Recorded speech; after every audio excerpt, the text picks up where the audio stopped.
C'est quoi les yeux? De la gélatine. Quelle belle gélatine tu as, ma chérie. C'est là qu'on ne peut pas accepter les idées qui disent que l'homme est la femme et la femme est l'homme. Normalement, les femmes ne reviennent pas en guégoule, ne sont pas réincarnées. Donc savoir que c'est très facile de passer d'un monde à l'autre.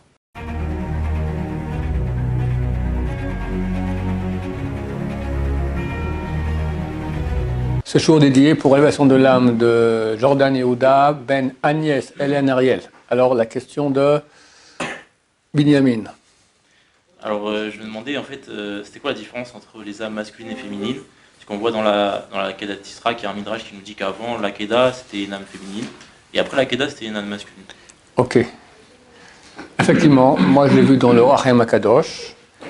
Il explique pas mal d'explications sur les bases de cette notion kabbalistique que Yitzhak avait une âme féminine. Et donc on ne peut pas avoir d'enfant. Et lors de la Kedah Yitzhak, la ligature de Yitzhak, elle a reçu une âme masculine. Plus que cela, je ne sais pas. C'est des notions kabbalistiques et je ne m'y connais pas. Mais il est clair qu'il y a des âmes féminines et masculines. Il faut comprendre que Hachem lui-même, dans la Torah, des fois on l'appelle au masculin, des fois au féminin. Pourquoi? Parce que qu'on appelle Hachem, on n'appelle pas Hachem. C'est un peu paradoxal. On appelle en fait son nom.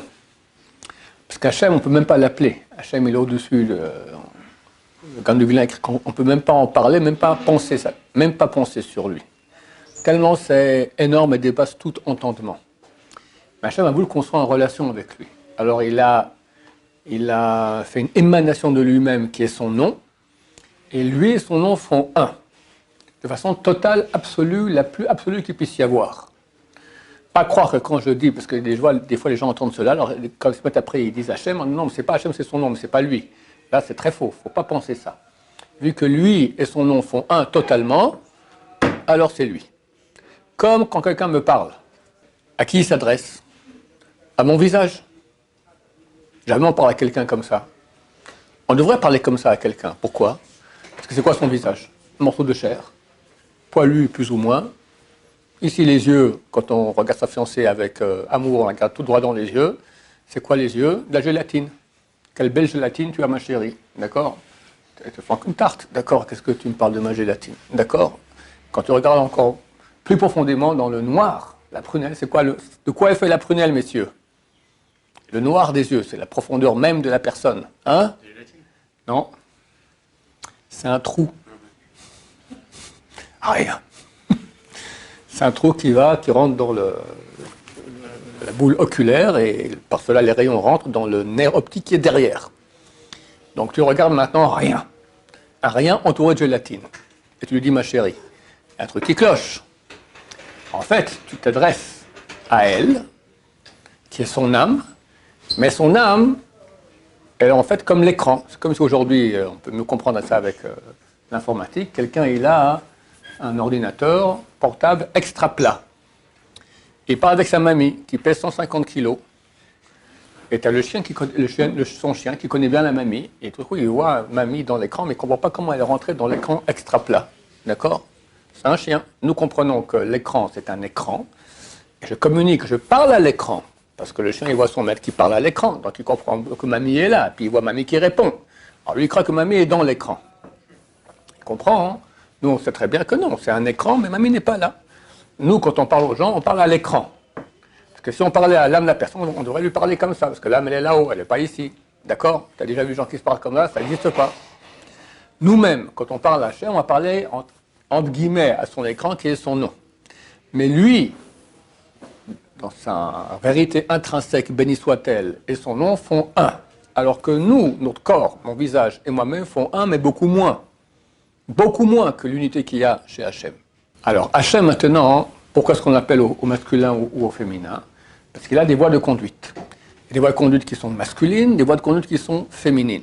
En général, masculin signifie émetteur. Et quand Dieu émet, il émet du chesed, c'est de la bonté, c'est un flux de lumière bénéfique. Et la voie féminine, c'est récepteur. Récepteur, c'est recevoir et pas donner.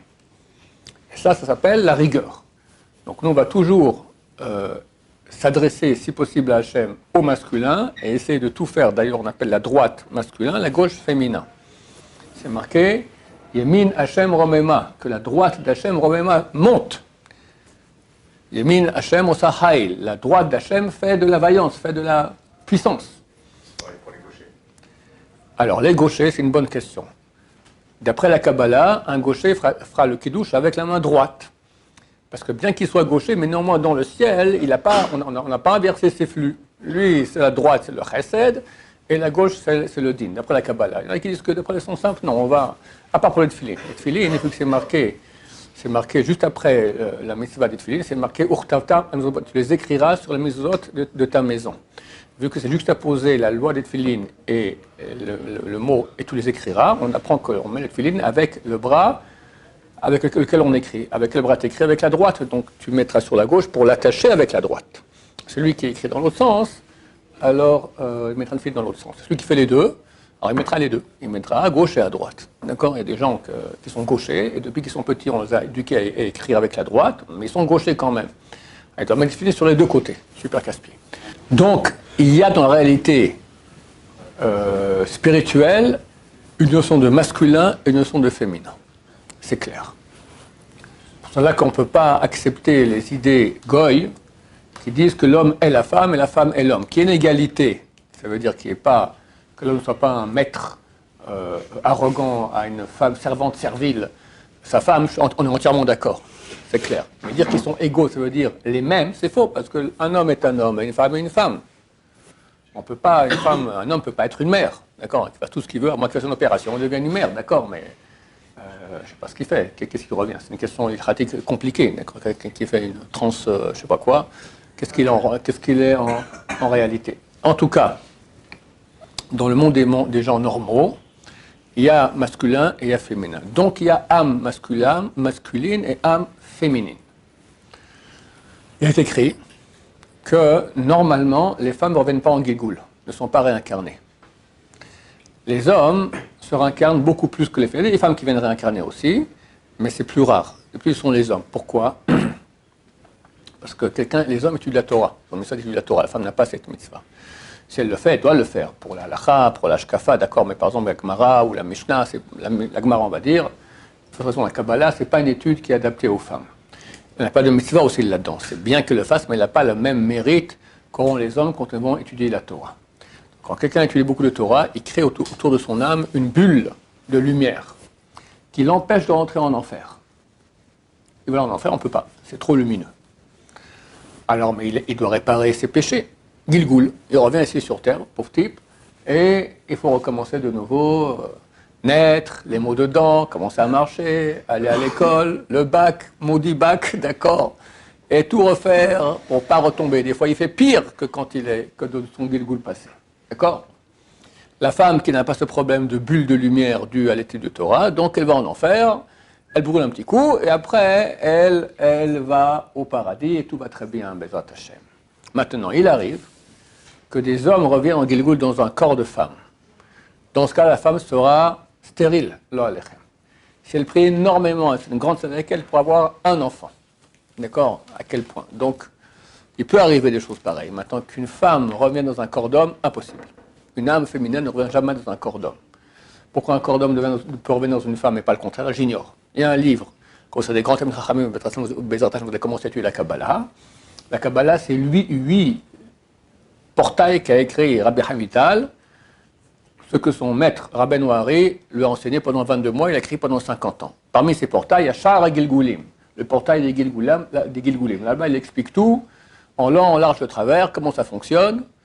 J'essaie de lire un peu, c'est ardu, compliqué et assez inintéressant. D'accord? Mais c'est de la Torah aussi, donc celui qui sera intéressé pourra aller voir là-bas comment ça se passe, Bezrat Hashem. Des questions là-dessus? Baruch Adonai. Oui. Non, là, pardon. Israk, on a fait une opération spéciale. C'est pas un Gilgoul. Israk, on a fait une opération chirurgicale ésotérique. D'accord? C'est ce qui s'est passé, c'est des choses énormes au niveau de la Kedah. C'est marqué que les 7 ciels l'ont crevé, il y a les anges qui l'ont vu, ils ont pleuré, c'est tombé dans les gouttes de Israk.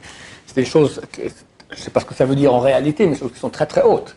Mais ce n'est pas un Gilgoul, c'est une transformation, Une opération chirurgicale C'était ça, non? qu'Hachem a fait. Il y avait une âme féminine. C'est ça la question. Comment ça se fait qu'il avait une Dans un corps. il avait un corps masculin? Hein? C'est ça la question. Non, je veux... Alors, je dis, c'est normalement, Gilgour en vient pas, mais il se peut qu'Anéré, que quelqu'un né comme ça, et qu'Anéré, je pense que c'était prévu qu'il reçoive une âme masculine aussi. Je dis, quand il m'a dit d'Israël, oui, je ne sais pas de quoi il s'agit. C'est de la Kabbalah, je ne connais pas ça. Ce que je sais, j'ai dit, ça c'est un truc spécial. Voilà. Dans tout, il y a une chose spéciale, voilà. On voit bien que, par exemple, il y a 10 personnes d'Israël qui sont rentrées vivantes au paradis. Comment on peut rentrer vivant au paradis? Logiquement, c'est impossible. Alors, Moshe Shapir Azatzal, c'était le plus grand rabbin de pensée juive ashkénaze de ma génération. Il a dit, ça vaut 1000 fois plus la peine de mourir que de faire toutes les transformations et les souffrances qu'ont eu les gens qui sont rentrés vivants au paradis. C'est beaucoup plus dur que de mourir bêtement. C'est beaucoup plus facile de mourir et passer, hop, parce que l'âme, elle va au paradis, et terminé. J'ai un ami qui est décédé dans le Covid, et sa fille, un jour, l'a rêvé. Elle dit que t'as pas trop souffert? Elle dit non, pas du tout. On l'a endormi. Voilà, j'étais endormi, tout ça fait tout coup, l'âme, elle part, et voilà, terminé, aucun problème. Ah ben son Abba Shaul Zatzal disait, mourir, c'est plus facile que de passer d'ici dans la chambre à côté. Tac, tu passes. On ne sait pas quand ça arrive. Regarde, Rabbi Chaim Kanevski, l'année passée à Purim. Il en péfend, tout va bien, le petit. Bon, voilà, l'âme, elle est partie. J'ai cité dernièrement Chaim Sigler, j'ai cité ou pas? Mon ami Chaim Sigler, qu'on a commencé à faire les séminaires, etc. Un matin, il revient de la prière, il se met sur le fauteuil comme ça, pic, l'âme est partie. Sa femme rentre, il est mort, d'accord? Donc, Shem Mishmor, oui. Donc, savoir que c'est très facile de passer d'un monde à l'autre, et on ne comprend pas ces choses-là très très bien. Et pour revenir à Yitzhak, c'est aussi des choses spéciales qui ont eu là-bas, et on ne sait pas de quoi il s'agit, du moins moi dans ma petite personne. Baruch Adonai, l'olam, amen va amen.